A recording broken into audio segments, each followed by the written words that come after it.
In 1998, the Australian games company Auran decided to market a new model railroading simulator, similar to Abracadabra's 3D Railroad Master of a year later, but with a lot more features. Here's Vern Morehouse's website at the time on the Wayback Machine, showing how extensive the original plans were, as there were going to be many, many different programs that were part of the larger pack. These were later consolidated into one or two programs depending on which platform you were working on. See, Driver, Surveyor, which are in the main program now. You can get a separate driver today. Most of these others were scrapped eventually.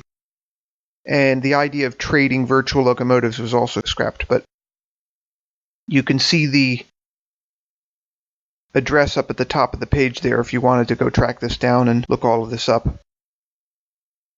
A lot of this was considered impractical or abusive or what have you, like only 20 Deltics in the entire world that people could trade with, which is kind of ridiculous when you consider how many billion people there are in the world. And probably millions of rail fans at this point. But all of these ideas were new and interesting, and Auran Trainz is today the simulator that I mess around with the most myself. One of the comments that Vern Morehouse makes in this article is that all of the add-ons were slated to be extremely cheap or even free, which to this day is a major advantage of Auran Trainz over either the original Microsoft Train Simulator or the new Train Simulator by Kuju.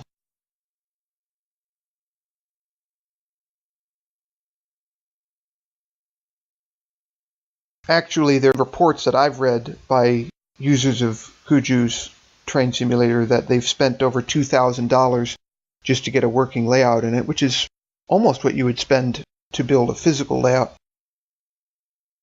although probably not of comparable size. Here are some screenshots of the beta of Auran Trainz, which actually, even in those days, didn't look so bad. I was always struck by the quality of the modeling. It was predicted that the physics model would not be particularly realistic, but that's also been very much improved over the years. There's still a lot of internal errors, like, for example, last I looked, the F40PH, the EMD F40PH diesel locomotive, had the same physics file as the EMD F7, even though they're completely different locomotives, and the F40 in real life has double the horsepower. But here's a Wikibooks article on trains, which I also found very interesting. I had never read this before I did this video. I didn't realize it went back to 1998. I did know that it went back long before the release in the end of 2001 in beta form and the commercial release in 2002. I was following the development at least as far back as the year 2000. I don't remember exactly how long, but I was pondering whether to buy Train Master, whether to buy Microsoft Train Simulator, or whether to buy this. In the end, I bought both Train Simulator and Auran Trainz, although the original version I never found a computer that would run it.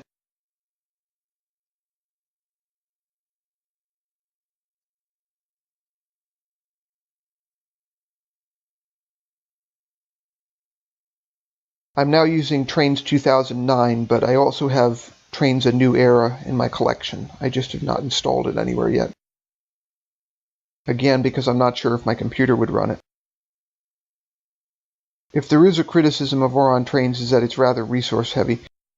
Here they're explaining Trainz A New Era or Attain. But 2004 runs a lot better than any of the other versions I've used. The problem is it's got a lot of realism mistakes. 2009 is very heavy, even though I like how it looks, and I use it the most. Attain, as I said, has not received perfect reviews. So there they're explaining the early development. Again, you can follow the link up at the top if you're interested in,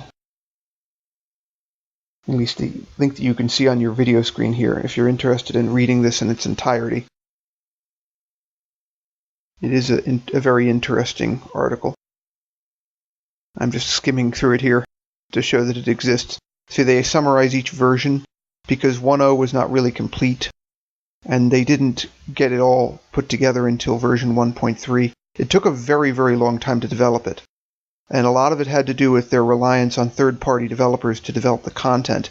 And to this day, that's the model for it. That the content will largely be developed by third parties, basically the users, mostly for free, and that the company, who are now N3V, will only work on the core program which the content will run on. And you can see it will support rail drivers, train controller, and a bunch of other development tools. I would add, of course, as you've seen in some of my other videos, that it's very useful to use Blender and GIMP. And there's the box for 2009, the Czech version, which is mine. And here you can see Surveyor and Railyard and Driver. Railyard is the program that lets you look at your train content, not your routes, but just the trains, the train cars. So I'm going to take a look at that first. So there's an ICE carriage, a middle wagon. But I'm going to actually look at the Queensland Railway 2100 class,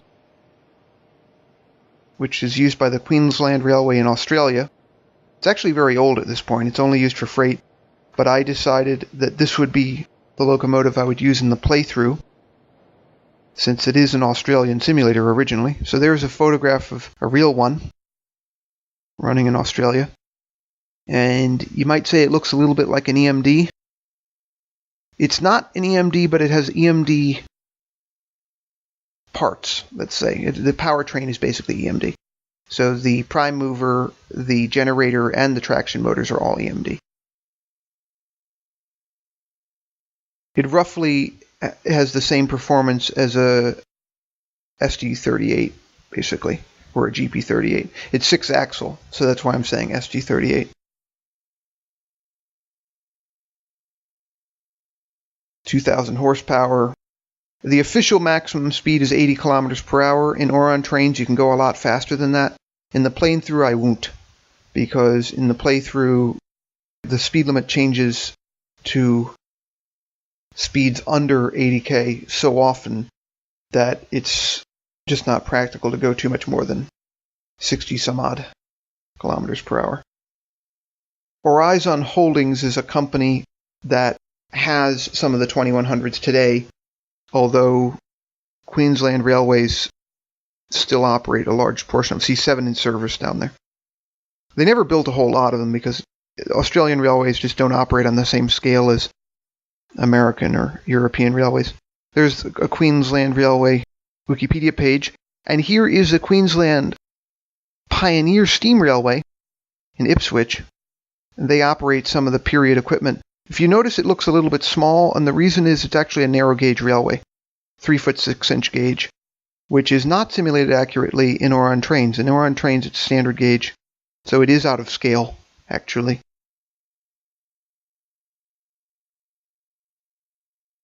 And there's the driver feature, and the rail yard feature, and the surveyor feature again. Here I'm going to take a look at that steam locomotive you just saw, because it is included with Auran Trainz, minus the destination boards. So it's nice. I haven't tried it very much. I think I maybe driven it once. I'm not going to play it through this time, but it's there. It is standard gauge, you can see, because these depot tracks in the rail yard menu are standard gauge. So if you put a train that's been modeled in narrow gauge on one of these, the wheels will be inside the rails, but they've chosen to model the Queensland Railway equipment in standard. I don't know if I'm irritated by that or not. It makes it easier to model. You can just use the standard tracks that are provided.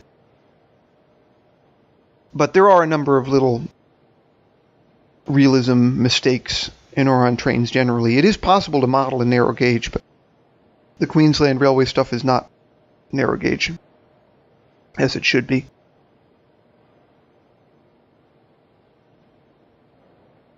So there's, just to give you your proof, there's a standard gauge Pennsylvania Railroad 40-foot box, AAR I think.